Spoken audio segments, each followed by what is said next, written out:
Hello, everyone. Welcome back to the Limitless Stories podcast. And on this first episode of the Founder series, we do have Jerome Mugambi, who is a Kenyan entrepreneur, mental health advocate, and resilience coach based in Oakville, Ontario. Jerome is a former sport basketball athlete turned motorcycle influencer. Jerome is the founder of Open Up, a platform redefining emotional wellness through peer support and AI. After surviving a near-fatal motorcycle accident, he rebuilt his life from scratch and now uses his story to inspire others to overcome adversity, build emotional strength, and just live boldly.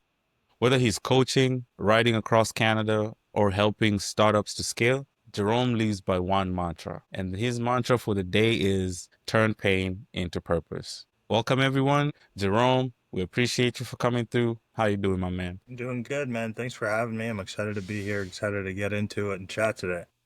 Yes, Sirski. So we start over with your Kenyan background. When did you come to Canada from Kenya? Yeah, so I came here when I was pretty young. I was around like 6 years old. Mm-hmm. We lived in Toronto for a little bit and then ultimately settled in Oakville. But my upbringing here has been interesting. So I've like moved around a lot. I played basketball on travel teams and I went out to Nova Scotia for university and then Waterloo for another degree. So I think that I've seen a lot of different places within Canada as well as the US. What's your outlook on being all over North America? Like you said, you've kind of touched base in the US and Canada. What are some of the differences that you see between the two countries? Yeah, I think that obviously like America's got a lot more people, Mm-hmm. so that's like a stark difference. I would say that Americans are more genuine, and what I mean by that is it's like Canadians got this stigma about Canada being nicer, and we are nice, but it's really just like politeness. We'll say things because we feel like we have to, whereas like Americans will kind of just like say and do things because they want to, and if they don't want to do it, they'll just let you know, which saves a lot of time. Yeah. Hey man, he's starting with some Canada US beef. Okay, let's get into it. But I think that one of the biggest things that life has to offer is, mindfulness and just you being mindful of what Canadians can be and what Americans can be. That speaks to your ability to just recognize things for what they are. I want to take you back to the moment after the crash. What was the first thought that you remember? Truthfully, the first thought that I remember at that point in my journey was, where's my phone? Right. So all my personal items were gone. I was heavily involved in like the crypto space at the time, and like my phone was my lifeline. I had a lot of stuff on there. So the first thing that I really asked was like, where's my phone? Where's my phone? What's going on? And then I remember also just asking myself what happened because I woke up connected in like to all these things. And I was pretty like out of sorts. So those are the first two things that I remember when I came to. Yeah, so even in that moment, the first thing you went to is your phone, and that connects to like how we're so attached to like what we do, Yeah. and we can actually curve out our identities based on what we do, even in moments of near fatal death experience. Like I'm so intrigued that the first thought process was your phone. Yeah. It just it just goes to show you how powerful these devices are. Definitely, definitely. And as somebody who's like just heavily involved in things being digital, I had a lot to lose, I suppose. But I think that this is actually a good thing to start there because um I realized that the first thing wasn't like, like am I okay or whatever it is. It was kind of just like going back to work and grinding and kind of like being a part of this hustle culture. Within that time, it was like a short time frame. I was in the hospital and I finally got a phone. It wasn't my phone. I had to come to grips with the fact that my phone was no longer, my IDs and all those things were no longer. But I was so intent on like working, right? And I was so intent on like trying to do stuff from the hospital bed. I remember a doctor came up to me and they were talking and they're like, why do you have your laptop? And I said, oh, you know what? Like, it's fine. Like, I have to kind of like continue to grind, do this all stuff. And she said, well, like, from what I understand, you just finished a master's a couple days ago. You're working full time currently. You played varsity sports. You've kind of just been go, go, go for the last like, 5, 10 years of your life. And you think that this accident happened to you so that you can work harder? I was like, yeah, 100%. Like, maybe motorcycles are a distraction. I have to kind of like lock in on what I'm doing, what I'm building. And all these things. And she kind of like looked at me and she said, oh, good luck with that. And then, fast forward a week later, she found me like sleeping. She was like, how's work going? And I said, I took a deep breath and looked in the mirror and I realized it's probably a good time to sleep. She was like, oh, thank goodness you said that because if you were still working, it didn't matter if we could save you here, you would have died by yourself. I said, yeah, I understand that now, right? Right. And that's really dope, bro. Like sometimes those conversations with this random people that show up in our lives in times of need can shift your perspective in so many different ways, right? Uh, And I'm just curious to know, like, Did you have any prior meditation practices, or did mindfulness come because of the accident? I think that like I was aware of it. Like I used Headspace a lot. I was like I've been using Headspace for now going on 10 years, but I didn't practice mindfully, right? Like I knew about mindful, but it wasn't mindful practice, right? I Mhm. didn't practice mindfulness. I was just, doing it to say that I did it. Let me take you back to the morning of the incident. Mhm. What did you feel like, and what did your body feel like prior to that morning? Sometimes when things happen, like when after it happens, you think like, okay, yeah, that was gonna happen because Yeah. your intuition kind of leads you. Can you take us back to that morning and the subsequent events prior to that, and what life was looking like for you at the time? Yeah. That's some time ago, but I remember the morning. I had connected with somebody who'd been there for me while I was in the accident, like a good friend at the time, and we went and had like I think it was like lunch or what have you, right? Mm. And we were just chatting and we were having really good conversations, and I was like pretty excited about my motorcycles, and the day felt fine, and I went to kind of like hang out, I suppose. Like, yeah, like Mm. I was just Mm. hanging out. Everything felt fine. But like my life at that point, like I was pretty like gung ho on leaving Canada, right? Like I was kind of like Mm. set on America. And there was like no inclination of anything that was going to go wrong. Like it was like a regular day. I felt good. Like I didn't feel like I shouldn't be doing anything. Right. But, it was, I guess it was like a run of the mill day, like I just graduated my master's program. I moved some stuff back and it felt like any other day. The only thing was weird was like 1 year exactly to the day prior, like I tore my Achilles playing basketball. Oh, So like damn. I was thinking about that in the back of my head and I was like, man, let's hope that was a one-off, and it wasn't obviously, but that was it. Like there was no like I have a gut feeling something's not right or whatever. It was kind of just like Right, right. Man, 1 year anniversary for an Achilles tear, and then that is that's tough. Teeth were tough. yeah, I went from But being kind of crippled to very crippled, right? Like that's what happened. right, right. So when your body was immobilized, like where does your mind go in that Uh, in that yeah, like when I couldn't use or do things with my body, like I think that I was lucky that I had other injuries in the past. I was pretty like, okay, well, this is just something I have to get through. And I was looking at everything not in totality, but one thing at a time. It's like, okay, my arm is hurting, my leg is hurting, like, and like the internal bleeding or whatever else. I was like, okay, like one thing at a time. The hardest part about like the whole thing was like I had like acute memory loss. So first 2 weeks Oh. it was very hard to remember a lot of things. It was hard to remember passwords, it was hard to remember people, it was hard to remember a lot of things. And like that was probably the scariest part of the entire accident. Feeling Right. like your mind was no longer yours, right? So Wow. I think that was hard, and the way that I coped with it was humor. So I made a lot of jokes, a lot of dark humor, and made people around me laugh.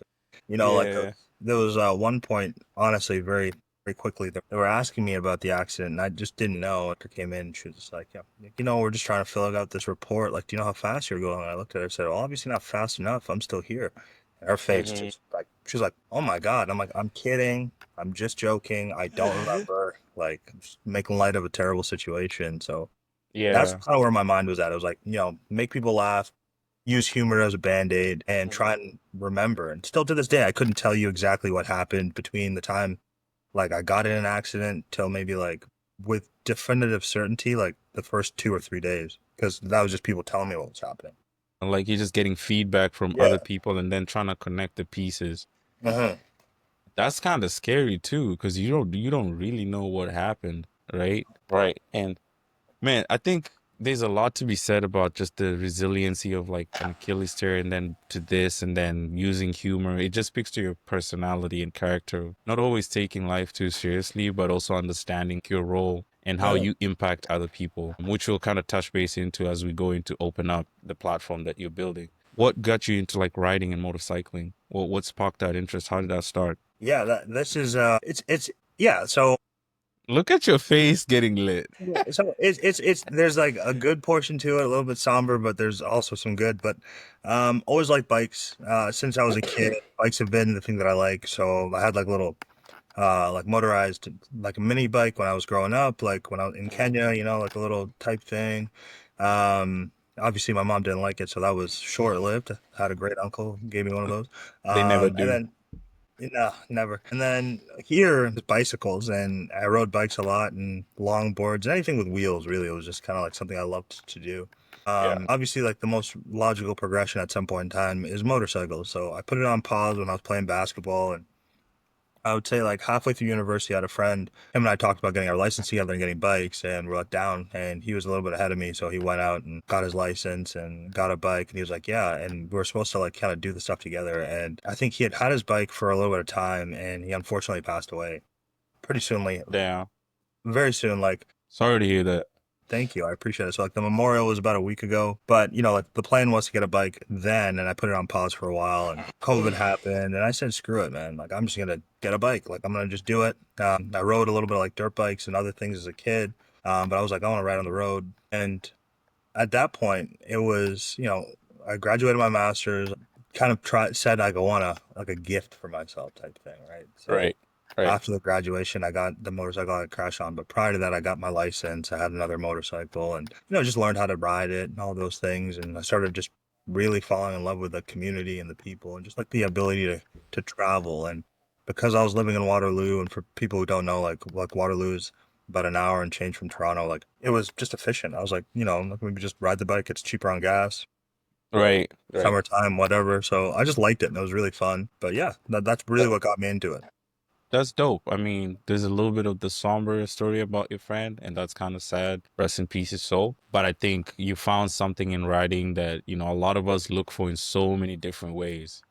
People go out of their way to seek something that can get them to be present and just, enjoy the moment. Quick follow-up. What did you do for your master's? Yeah, so I did a master's at University of Waterloo called Business Entrepreneurship and Technology. Okay. So it was like an engineering under the School of Engineering and the Conrad School of Business, but it was kind of like a degree for people to like learn how to build companies, startups, and if you had like a technical background and you didn't want to do an MBA, Mm, and it was like more mm, geared towards building and entrepreneurship and kind of like using like those technical skills that you've learned over the years to make something tangible. So a lot of my classmates were former engineers, software, civil, whatever. A couple people were business backgrounds, but majority were like engineers or something along those lines. Man, you're blessed because that's so dope. I think that's a skill set that a lot of us wish we possess, having a technical capability and entrepreneurship mindset, because most of the companies will typically have a technical co-founder and the other entrepreneurial co-founder. So if you can merge the two into one, then definitely you're able. But again, you can never do everything by yourself, right? No, yeah, yeah. Right. It's a blessing and a curse because it's like there's always stuff to do on both sides of the coin. Mm. And I think that since I'm talking more so about my story, I feel like for me, like right now, the business stuff makes sense.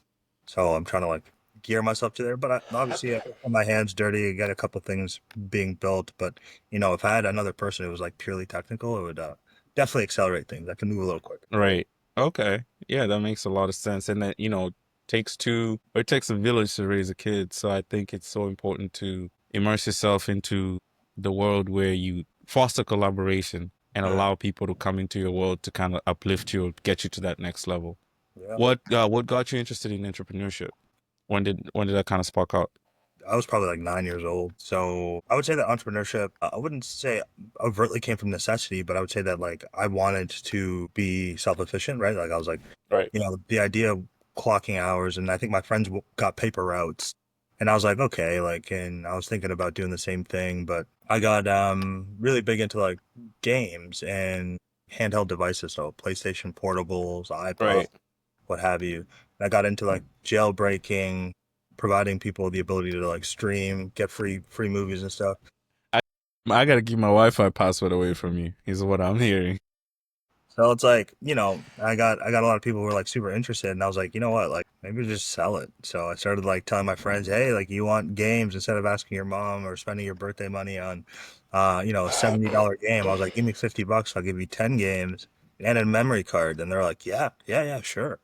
Memory cards. So like that's what was like my first hustle was doing that, and then like allowing my friends to like have the ability to stream, right? So you watch a video one time, or and then you could just cache it and you can watch the video or listen to the music later on, right? So you didn't need All right. Wi-Fi, and at the time it was illegal, but that's all we do right now. You know what I mean? Like that's how all these platforms work. most of them. So just being able to like do that for people was really cool. And I got into like the software side of things. And then fast forward, like my hobbies included, basketball and music. So like I play guitars and I started flipping stuff. So I started flipping sneakers and high-end guitars. And then, like I was 12 years old and I had people come into the house from Kijiji and my mom's like, who are these people? I said, oh no, they're from the internet. They're here to buy some stuff. And Damn. I think by the time that I started getting good at like flipping and understanding like arbitrage, like my mom swore. She's like, "Are you selling drugs?" I was like, "No, no, I'm selling guitars and sneakers, mom. Like that's my product." I, I was just thinking like, from our background where we come from, like where would what would your mom say with strangers showing up to the crib? Like that's Seriously, right? And I was like, I was not a teenager, right? I was 12, right? And I'm like, "Mom, like I made this thing called Kijiji. Like this person's coming to buy this because I'm gonna sell it." And it was also just because like, like I couldn't ask my mom for the things that I wanted sometimes. So I was like, I'm just gonna find a way to do it, right? Like if I needed money, I was like, I'm just gonna sell this thing and buy this other thing. why you showing up to this meetups by yourself at 12? Yeah, yeah, like I got like knock on wood, nothing happens now because I'm saying this, but like especially in the music community, I never like had to deal with any weirdos. It was always like either sneakers or guitars. So like most of the people in the music industry were like super nice, super kind. So like we'd meet like honestly on my road, on my street, or like, a 5-minute walk and like there was never any issues. I never had a bad experience. It's now I've been using that thing for almost 16 years now. It's like I've never had a negative experience in terms of just like, being in danger or, like an adverse outcome. I've dealt with some assholes, but like other than that, it's been safe. That's dope. Do you still flip guitars to this day? Yeah, yeah. So I've got many guitars while lying around here. I'm in my room right now. I probably have like 5 or 7 in here. And so your first sale was like video games, something related to that, and then you got into sneakers and guitars. And your guitar interest with music, was it just something that you learned as a hobby or somebody put you on? Um, Probably, I would say, like, candidly, it was to fit in, right? Like, a lot of my friends, like, if they weren't playing sports, like, a lot of people were learning how to play instruments, right? And so I was like, I want to do lessons. I did lessons for a little bit. And then, like, I've always been a very particular young man. Like, I like what I like, and I know what that is. And, yeah, I'm 12 years old. I'm like, Mom, like, I need that guitar. She's like, that Mm-hmm. guitar is out of my budget. And I was just like, I just want it. So, I'd figure out ways. I was like, that's the guitar I want, and that's what in my head I was like, that's what's gonna make me sound better. And to Right. some degree, it was true, but like it was just like I wanted to be good, and I wanted to have the right equipment and tools, so I just got them. Nice. Man, that hustler spirit has been in you since 9, so I can definitely see why the old route of clocking in and clocking out was just not registering to your core It belief as a person. never registered. Like, I was lucky. I had a couple jobs growing up. Like, I worked at a Mm. grocery store, and I was like 15 working at a grocery store. It got a little bit too hectic with basketball, but by the time I was like 17, 18, I'd been at prep school, so I was just focused on sports all the Right, time. And I remember I got like I had like some time before school started, right? right. I was going off to university. I knew where I was going. I needed to make some money, and my mom was just like, "You need to get a real job," right? I was like, "You need to put something in your resume." Right. So I had 3 part-time jobs. I worked as a an instructor at a Lego camp, Hmm. like robotics for kids. I worked at a high-end restaurant, and then I worked at like Shoppers. But on my spare time, I was still flipping like sneakers and guitars. And one day I was like, I'm just gonna like see how much money I can make in the week. And I made more money in that week's flipping stuff than I made in 2 weeks from 3 jobs. I was like, yeah, this ain't it, man. Because I was about to ask you, when did that switch flip Yeah. in your mental? Right there and then I was like, okay, so like I can spend 2 hours, sourcing products, selling them, getting like my market, or I can spend 36 hours at minimum wage. I'm like, nah, man, that ain't Nah. like, I was like, these people are drinking something weird, bro. Like, you supposed to do this But till you die? I'm like, nah, I can't do that. yeah, and it takes a lot of courage to bet on yourself, right? Like Yeah. you got to believe in the products that you're sourcing and what you're selling. And I think thank you so much for sharing that because perspective is so important. I'm curious to pick your brain on this. Do you think that spirit is taught or you're innately born with it? I would answer it one of two ways. I think that there's some people who Mm, are more like that spirit is innately with them, mm, and they can't seem to shut it off, right? Like I know people who've never Right. had jobs. I know people who kind of like have done the corporate thing, but they can never settle down, and they kind of like keep one foot in, one foot out. And that was one of them. And then I know people who are, people who learn how to be entrepreneurs, right? And Right. they put in a lot of time and effort to understand these things because they're not no longer satisfied with where they are, right? So I would say Mm. that there's a lot of different types of entrepreneurs. There's like, like lifestyle entrepreneurs, so people just want to make enough money to fund their lifestyle, and then they're happy, and those people normally get there because they don't like how much money they're making somewhere else, and they figure, I can't make a lot more. Like, you know what I mean? Like, I need more money, and like that's where it Yeah. ends. And then Yeah. like there's like growth entrepreneurs, and people want to scale, and I'd say I fall into that bucket. And that you have to kind of have to have it because you can learn about it, read about it, but the second that you do it, you realize number one, it's so hard, and you hear about all these companies and all these people. And I remember very, very, very vividly listening to the founder of NVIDIA talking about how like he wouldn't do this again. Like it's not easy and thinking he's just saying that, right? And it's because you're in that mindset of like, like consumer mindset, right? Like you're Right. consuming things and like you want money to consume more things or to have more opportunities. The answer is always more money to you.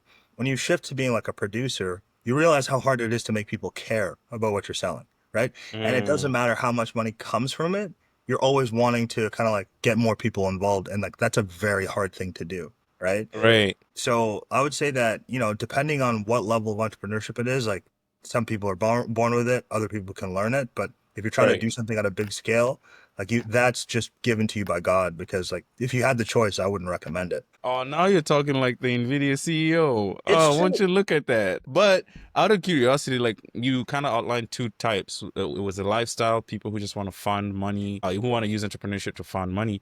But then Yeah. there's also the growth aspect. How much of the growth entrepreneurship do you think is product based or impact based? What drives you more? Is it that I want my product to reach more people, or do you want it to be more impact based where if it reaches this people, I want it to enrich their lives in a different way that they haven't experienced before? I would say that I fall into that camp of impact.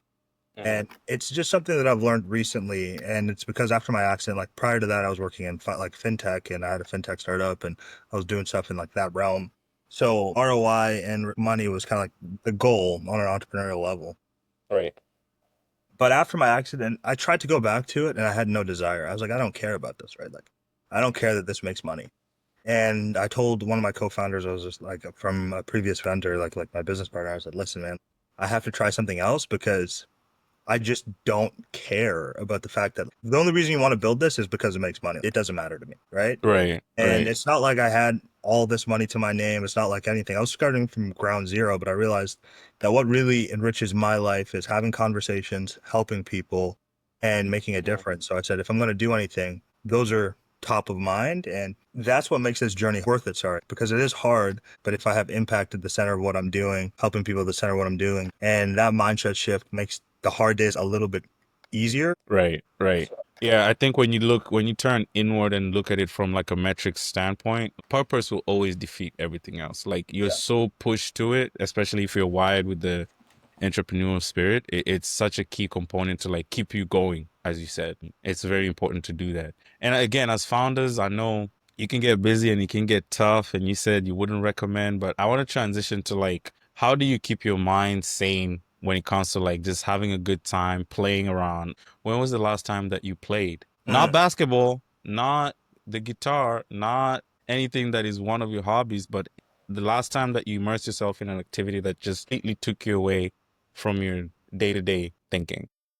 Yeah, that's a great question. And I would say that like I play often. I try and bake in activities, whether they're social, just to be able to get out of my own mind, right? Like, so Mhm. I like to color sometimes, like I'll go out and Okay. color a little bit. I want to try painting at some point. Bicycling, like actual road biking, that's been a source of play for me. It's just like Hmm. I got like these these wheelie bikes, they're called. Um, Very funny though. Like they're huge BMXs and they're really big in the States. And I just like got them for fun, and I'll just like run to the convenience store, right? Like I'll just go to the convenience store, go get like an ice cream or something, and then like ride around some trails and really feel immersed in like that activity because it's analog. It's not really efficient. Like I ride motorcycles still, so it's like I can always ride on a bike, but that's like my idea. Right. And then also just like networking, which sounds weird, but like I'll put myself in networking events where like I have no idea what that industry is all about. And I'll try and Ah, like, that's a good one. you know what I That's a mean? good one. Like it's Yeah. like okay, like I'm at a like a pet or like a pet convention, or like I'll go to like a networking for people in like the veterinary space, or I'll go to networking in say nonprofits. And I was like, yeah, I'm gonna go and learn something that's completely foreign to you, or you know, like appreciating things like art and music, right? Like those are some of the things that I'm passionate about. But like seeing people create it, talking to artists, understanding different perspectives. I got to do that this weekend. So like I went to Mm-hmm. like a pool party. Hung out with some friends I hadn't seen in like 10 years. We just chatted, had some good conversations. And there just happened to be an artist there. And like her work was all over. So we just chatted about that as well. So it was really cool to just be out of my mind there for a little bit of time. I try to bake it into the schedule to do activities or do things where I'm completely turned off.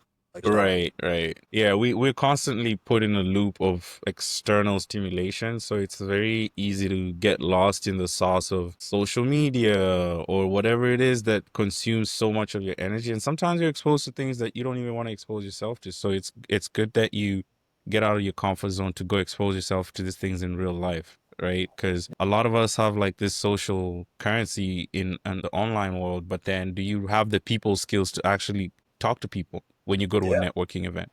When you go to work in a work environment, are you able to relate with your coworkers? Are you able to talk to people outside of the internet? Always typing, always on your phone, always on your screen.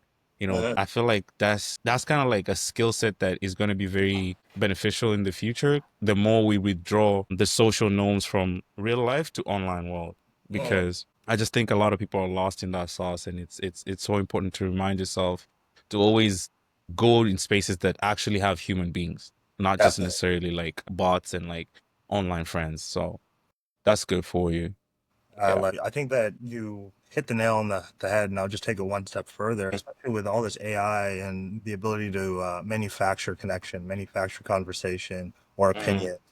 Mm-hmm. I think it's so important to have like, humans at the center of it. And, you know, even on our platform, when I was like looking at how do we help people heal or, you know, just like teach them Right. how to turn into like pain into purpose, it's like, sure, they're like a lot of people would say like an AI companion or AI this. I said, well, I think AI is a great tool, but like, why don't we build something that keeps humans in the middle of it, right? Because we're moving further and further away from that. My job is Mm-hmm. that humans don't lose it completely. Right. And again, I agree 100%. Like that intersection has to be very, I think there's a concept in AI called responsible AI that, Mhm. you know, it's coined to make sure that how we're using AI is very responsible and beneficial to the human race. But I think there's a whole new industry that's going to come up in terms of like irresponsible AI, just like we have the dark web, right? Like there's a lot of people that are going to use it for, there's always the yin and the yang, or like there's two sides of a coin, right? So I think it's a very interesting space, and we'll touch base on open up a little bit later. I think another thing that I want to know is there's certain principles that you learned when you were recovering from your accident, and you said you play basketball competitively. So I'm just curious to know, are there any principles that carried over between the two worlds in terms of when you played competitive basketball and when you were going through recovery? How did those two worlds merge together? Mm. Consistency, self-talk, uh, were some of the things that you learn from basketball. Is, you know, you're just doing a little bit every day. You're just trying to like get a little bit better. And how do you Mhm. talk to yourself, right? Like, you know, I think that I had to change that narrative from me to what's next, and Mm. really Mm. focusing on the things on my journey that are going to get me out of where I am currently. I think that I had my little pity party. It lasted about a day or two, and A day or two is crazy.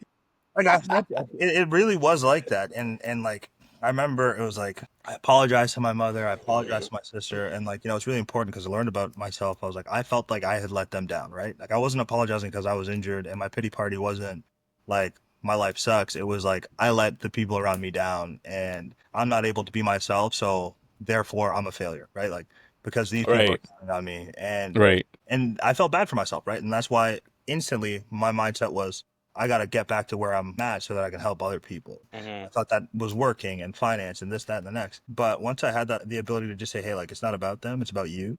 How do you feel Mm. about this? What are you feeling? What are you thinking about? And really focus on like me genuinely getting better. And you know, a lot of people use this phrase, like, you got to put the oxygen mask on myself. Up until that moment, I didn't realize that. I didn't know what that meant. Right.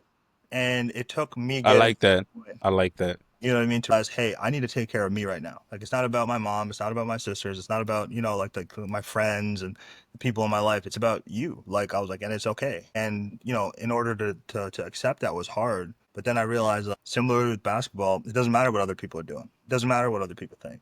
Like, you just got to put in the work so you can get out of this situation. Like, this is your reality, right? And I Right. think that being like in that mindset really helped me accelerate everything because the phrase that I used to keep me going was I would just tell people I'm gonna be out of here in 2 weeks, right? I Mm-hmm. told my mom Mm-hmm. 2 weeks. I told the doctor, I said, man, you just give me 2 weeks, right? Like I just need 2 weeks, and it just like allowed me to push for 2 weeks. And then if that didn't come, I would just say I just need another 2 weeks, right? And I kept saying that until I really did get out of the hospital. 2 weeks. Yeah, right. Like I finally got out in 2 weeks, but it was like, a couple months later. But I had to have that mindset of just one more or keep going or don't give up. And that's the Right. same as basketball, right? And that's where those worlds collided and why I started doing what I'm doing now because I realized like resilience is a really powerful indicator of how people are gonna succeed and or fail. But you can train it. The same way you can train to make a jump shot, you can train your mind to be like, Mm-hmm.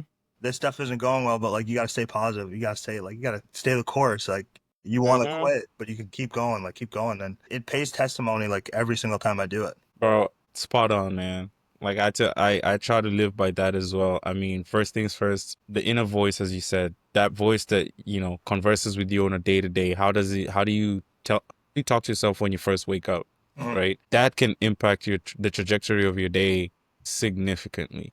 Like Definitely. if it's Monday and you feel like, all right, it's another Monday, then guess what? It's going to be another Monday. So it's so important, as you said, to just talk to yourself in a very positive, uplifting way because you are your biggest competition. No one else is always going to be you versus you. You can only go as far as your mind and your body believes it can go, Mhm. right? So I think that that's such a key step. And then, just as you said, man, resilience is such a key aspect, man. You can do physical reps, you can do the curls, you can do all this stuff, but you can also do mental reps. And it takes me back to this saying where resilience is that kind of like analogy where it can go to 1,000 no's.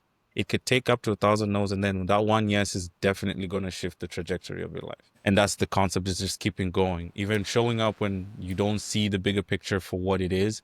And I think sometimes I personally struggle with focusing so much on the bigger picture that I forget the steps that are needed to take. We need to take like in the present moment. Mhm. I give this quick analogy of like building a house, right? When you're building a house, when you're building the foundation, it's very dirty work. Like you got to do nails, wood, this and that, and it's not fun. It's not like something that you enjoy doing. But then once the foundation comes along, once the wall structures come along and they've done the painting, the electricals and stuff like that, now you can start hanging the expensive artwork. Now you can start putting on the chandeliers. And before you see that big house, you had to go through the mud. Like you really had to build it from the ground up. And I feel like sometimes we try to cheat the process by envisioning the big house, but not wanting to put in the work of building that big house for what it is. The time to hang all this expensive things and decor will come, but you got to lay the groundwork and the foundation right for you to get to that point. And I think that's something that I'm reminding myself recently, to just kind of stay true to the cause in the phase of building, because at the end you'll have the chance to decorate yourself, so Yeah. per se. So And it's good that you realize that. And one thing that really helps me is, comparison is a thief of joy, right? Like mhm. we're always normally focused on the end goal because we feel like we're behind, right? Right. Feel like we should be in a different place, but like reminding yourself that like you're on your path and that like you would have to go through what you're going through now at some point, right? Like Right. doesn't matter what level of your journey, whether that's entrepreneurship, spiritual life, there is always going to be a point in whatever journey where you feel like this isn't what I should be doing, right? Right. And the sooner you get through that, then the quicker you'll get to where you want to be. And the mindset shift that I had to have, especially because like, trying to build on a platform, get people interested, it's very hard, right? Like it's tough work. But somebody told me, they're like, somebody came up to you today and said, he was just like, you have to go through 1,000 no's, but on the other side of that is success guaranteed. How quickly would you start? And I said, I would have started today. He said, but that's what it is, right? He was like, that's what it is. He said, the success is only going to happen when everyone laughs. Only is going to happen when people are like, I don't want it. And you're going to get one, maybe two, maybe five people are going to be like, I like this enough. but like that's when it's gonna happen for you, right? That's how it happens for everyone, and then you're an overnight success, right? Right. But But it took reps. It and took that's what it reps. is. You got to remember, you got to remind yourself, like even with that house, it's just like if that shiny house is on the other side of laying that foundation, pouring cement, grouting, getting your hands dirty, how quickly would you start? You're like, I just want to get it over with. I was like, just start, man, get going. You know what I mean? Get as much help as I can along the way to go to Yeah, that other side of the fence, right? exactly. That's a really powerful perspective. I appreciate it. No worries. And I'd always say like, and one thing that I'm really learning the hard way, but it like I understand the value is just like don't outsource too early. Mm. Like you want to know how everything that you're building works because you're building it, right? Like if you start outsourcing it, I was just like you have your own standards, you have your own vision, you are the person that has this idea of whatever it is in life. You know what you want it to look like, and it's easier to tell. Like even in the startup world, like you can say, hey, you want to raise some money and hire people, but like I'm forced to do a lot of things and it's better that way because it's like, no, this is my process. Like this is how it Right. works. And once you come on board and you sign up for it, it's like I know how everything works. Hmm. Right? I think this is a good segue to, the startup community and just open up in general. And I think what we hear often is healing rarely happens in isolation. So I want to segue into open up. Where did the spark for peer support plus like AI platform come from? Yeah, yeah. So like I was in the hospital one night. It was very early and I kind of like didn't realize it, but I was in the hospital and I posted like I was listening to music and I posted like a song at like 3 in the morning. And it Mm, wasn't like a sad song. I wasn't looking for attention. I just posted like a song that I vibed with. No picture of the hospital. It was just like an album. mm, And within like seconds, one of my old teammates was like, "Why are you up?" Right? Because it was like a Wednesday, 3 in the morning. And right. I was just like, I trust him. I know him. We play basketball. I said, "Hey man, like I'll keep it 100 with you. Like I'm in the hospital right now. I just can't get any sleep." And he said, "What happened?" I said, "It's a long conversation." He said, "Call me tomorrow and let's chat about it." I was like, "Cool." Right? And this is like an old teammate. Him and I were not particularly close, like, but like I knew that he was a hooper. I played with him for 2 years. And Right. so I called him and we started chatting and I told him what was happening and he was just like, dumbfounded and he opened up about some stuff he was going through, right?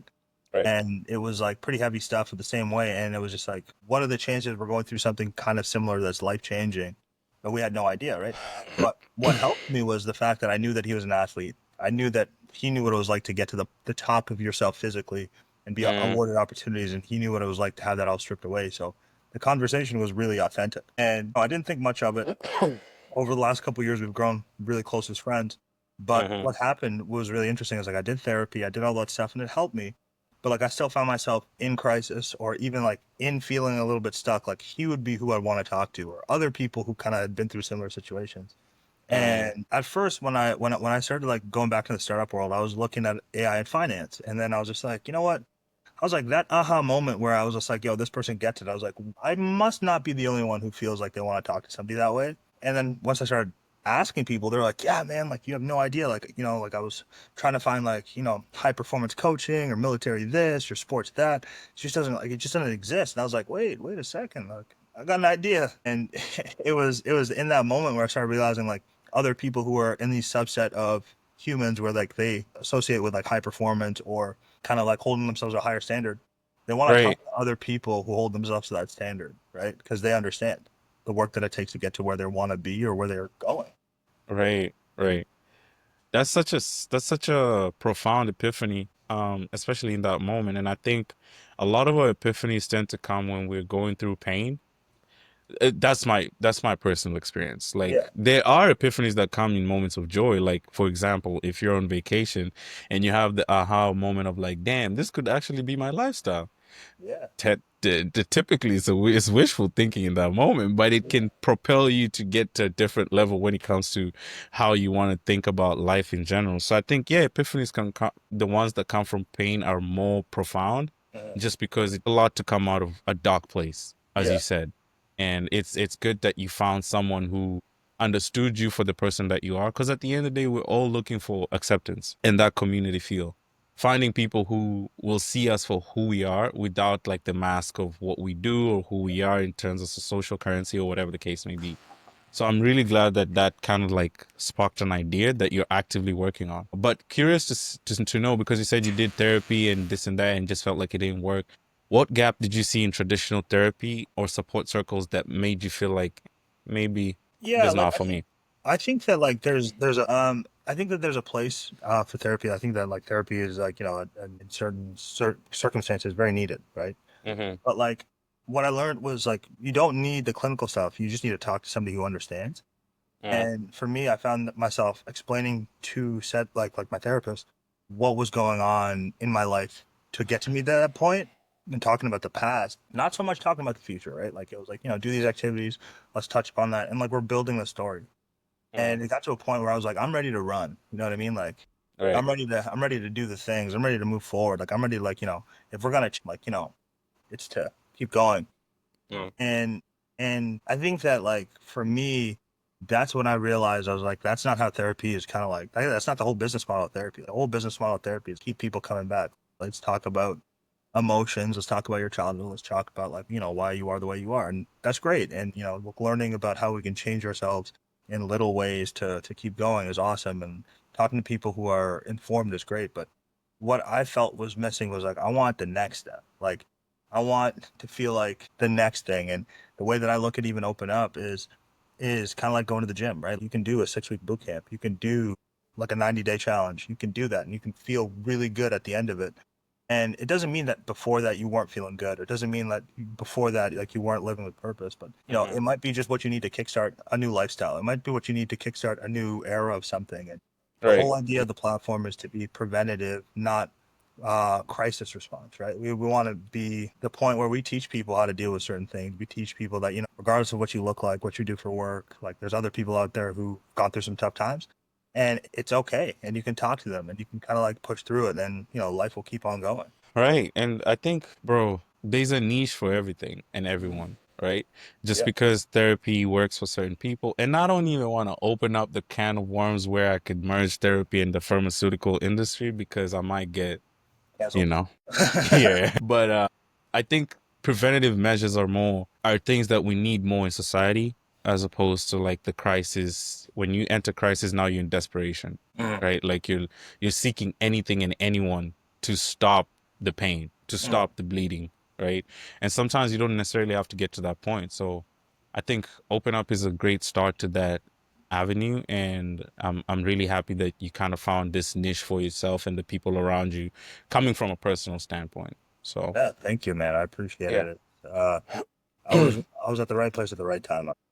And that's how you know your purpose is meant for you. So you said like you had a Kijiji at 12 going out meeting strangers. How do you foster trust online, especially among men who struggle to share? So, like, I'll answer this from the platform's perspective, and then I'll answer it for myself. So, Yeah. I think that from the platform, it's anonymity, allowing yourself to be an anonymous person Mm, and talk about what's going on, and also just see that the person you're talking to has actually done some cool things in their life, right? Like, because right. you know, men, we're always competing, we're always kind of like looking for the approval of other men. Unfortunately, that's just how we are, right? We buy fancy cars, not for women, but for other dudes. Like the only people who cared, right? Like we It's do. crazy. It's crazy when you hit the gym and then you expect it's going to be the ladies talking about it, but it's like a gym bro coming up to you talking about, "Hey, I see you, bro. Man, It's like, I don't want your yeah, validation."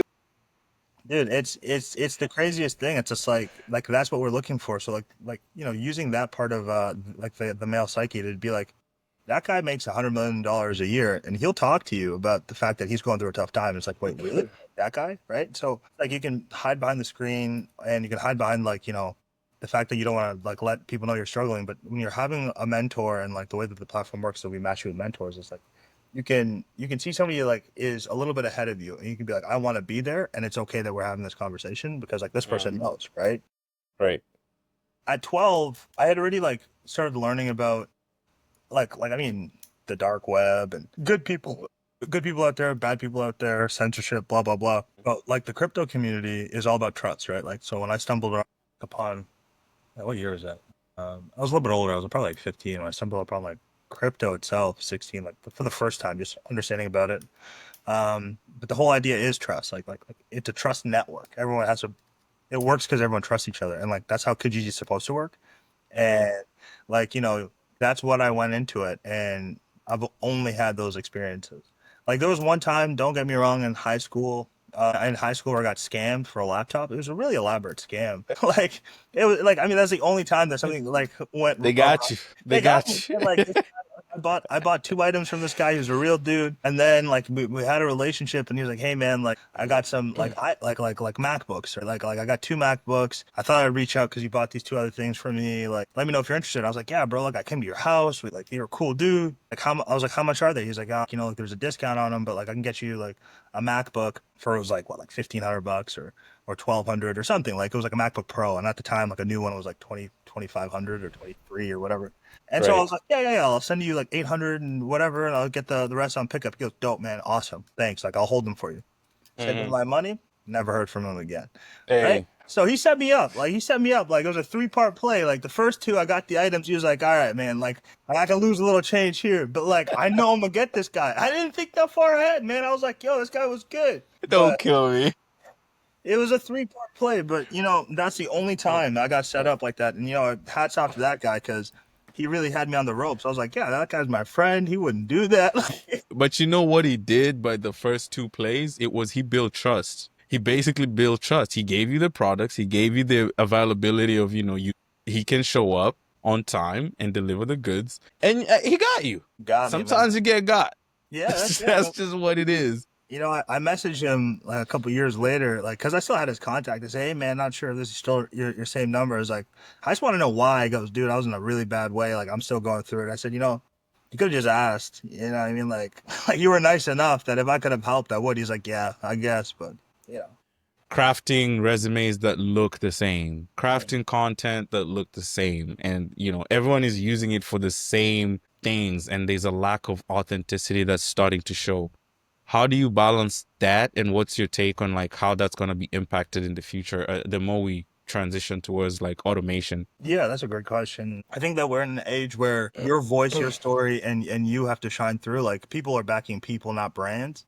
And with authenticity, that it makes the gap even wider, right? Like, so I think that the issue that humans have, and I use the word humans like I am not one, not because I think I'm better, it's just like humans in general. It's like they get so caught up in trying to keep up, right? Like, so it's like I have access to GPT, then I have GPT 4.0, then 5.0, and then it's like it's helping me do all these things, right? But it's helping everyone do all these things, right? Mhm. Whereas the people who are starting to emerge are like, I'm using my voice, right? And GPT can clone a voice, but it can't create one entirely and your identity, right? Like then you're studying a computer. So I think going forward, what's going to win is authenticity, right? Like that's what's going to be the disparity. Everyone has a level playing field, but the people who are creative, the people who use their voice, the people who decide to like stand authentically, talk Mhm. authentically, post authentically, Mhm. then people like then the market decides at that point. Look, we like you, we don't, right? It's not AI's fault. It's just we like you, we don't.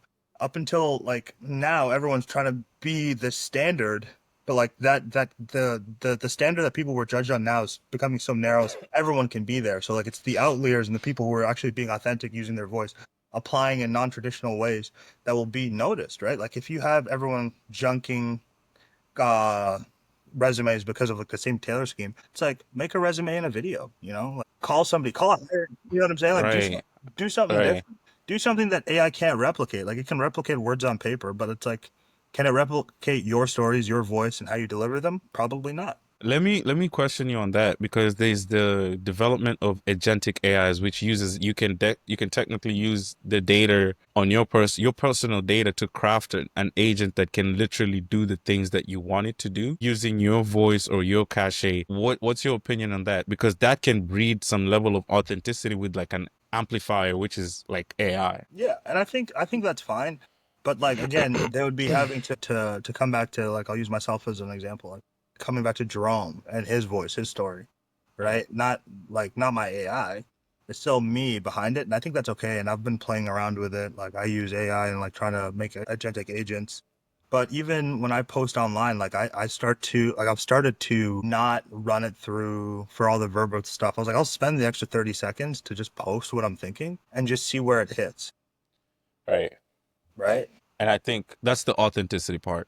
Like, yeah, it's easier. It can save your time and it can save your output. At the end of the day, like your thought process will always be your thought process, and you can only showcase it if you put that to like writing. Like if I write down what I'm thinking, without running it through a GPT, then that's the real me. That's my real voice, Yeah. right? And that can go even further, resonating with people more than, putting it as a prompt and then getting like a generic response just like the next person. Right. I think it's important to find your voice. And I think you mentioned that you want to have mentorship in this platform. What's the best advice that a mentor ever gave you? That's a good question. I got you thinking, huh? Yeah, no, I've had a lot of good mentors. I've had a lot of good people that come into my life. I would say that I had a basketball coach who said some very simple things, but it took me years to understand, not only in basketball but in life. He said he said three things: keep calm, be patient, and all you have to do is try. And he would tell me that when I played, when I was practicing, and I never understood. He was like, just be calm, just be calm, just be calm. Like, just remember that, stay calm. And I would always be like, yeah, I am calm. He was like, no, like, be calm, patience, patience, patience. But all you got to do is try. Just try, just try. He's like, if anything else, try. And it sounds like very simple advice, but you can apply that to everything in life, good, bad, and ugly, right? To just be calm in those like high pressure situations, good or bad. Allow yourself to have patience, allow things to develop, and then just try. The worst that happens is you fail, and there's always going to be times where you realize you have to pivot or drop something, but you have to really try it, and not like a half-assed effort. Like you have to really try. And I find myself telling that to players that I've coached, telling that to friends and family.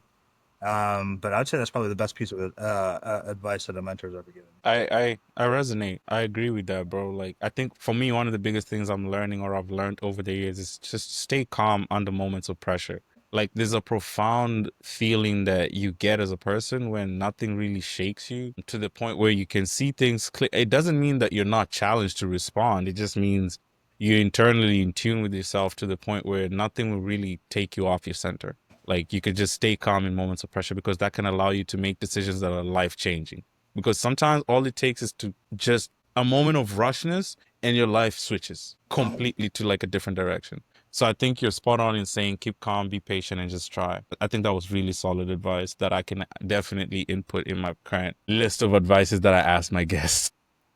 Thing. Finish this sentence. Like, pain becomes purpose when Pains become purpose when you allow yourself to feel it. When you allow yourself to feel it. And I think that's really important. And I say that because um, when I was in the hospital and going through all those things, I didn't cry. Like I Mhm. didn't cry. I was scared, but I didn't cry. Like I got out of there. I was still laughing and pushing, and it was probably around 8 9 months. Or 8 9 months. I went to where it happened, and I got there on my own 2 feet, and I rode a motorcycle there. And I said to myself, like, I did it. And then I allowed myself to feel that pain. I allowed myself to like look back and realize what had happened, because in the thick of the fire is just like you can't stop, right? Like, and I got to the other side and I allowed myself to feel it, like, and then that's when I become purpose oriented and like looking back and realizing what I had been doing and how I'm living and how to kind of keep moving forward. Yeah. All right. Man, Jerome, big journey on resiliency, lots of good insights, lots of good takeaways that I've learned from your journey. Just appreciating you for the authenticity and vulnerability that you've showcased. I just wanted to touch base real quick. Where can listeners connect with you and open up, and what's next for you in terms of the open up space moving forward? Yeah, so like I think that our open up is on LinkedIn. We're on Instagram. We got a wait list going on. It's open up that space on LinkedIn and Instagram. Connect with me on Instagram, LinkedIn, Jerome Mugambi. That's my name. Yeah, and then you can email me at Jerome at open up if you'd like to. That's probably the best way. And the plan is to have like some public facing products by, right now we're just finalizing a few things. Nice. Well, definitely gonna see a follow from me, because I love the work that you're trying to build and what you're trying to get into. Super happy to have connected with you. As we start this new week, what's my one micro win that you're looking forward to for yourself, and what can you encourage people to get into? I would say that like a micro win for me, like today, it was just like getting to the gym. I know that this startup journey has taken up a lot of time, and I've neglected as consistent as I normally am with like my physical well being. And Hmm. although literally the path to the gym wasn't easy today, and getting there had its own challenges, like I got something done. I got it in, right? And like that's like a micro win. And I think that for me, like the micro win for this week is going to be like just taking care of myself physically at least 3 times over As you said, keep calm, stay patient, and try. yeah, So, that's it. and Jerome, appreciate you so much. Thanks for taking the time. And with that, I'll wrap up the episode. Thank you so much for showing up, bro. I appreciate you. It was lovely getting those insights from you. And thanks for having me, and I appreciate getting to know you as well, man.